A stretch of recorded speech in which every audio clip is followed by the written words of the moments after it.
One of the great things about the visual pricing system is that it's so customizable. You can really adapt it to your area or make it whatever you need it to be.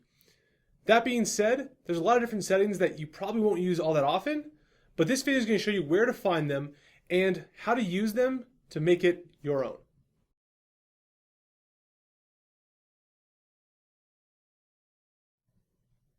The visual pricing system has a lot of optional settings that you can use to really customize your pricing experience. Now I'm going to show you how to get to those, and I'm going to touch on a few just to make sure that you know that they're there. All you have to do here is click the settings button and it opens this window. Now there's a number of different settings, but I want to show you a couple that might be really pertinent to you and your pricing. The first one I want to show you here is in this box. Under contract properties are often kind of that gray zone where they're under contract but not yet sold.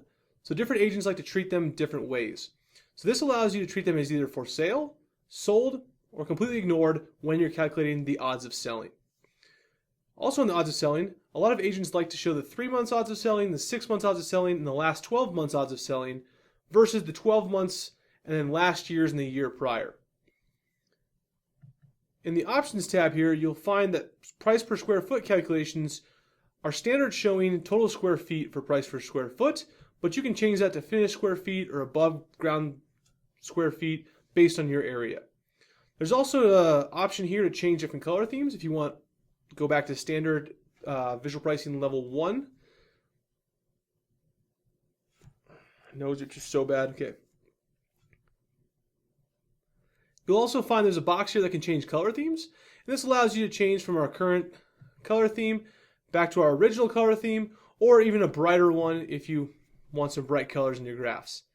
There's other options you can check out here, such as days on market from the MLS instead of the calculation that we use based on close date and the actual listing date listed in the MLS.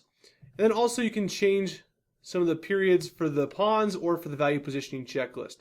Now, as you go through all these, you might not use many of these very often, but just to let you know, they are here. This is how you would change them, and this is how you would customize your pricing experience.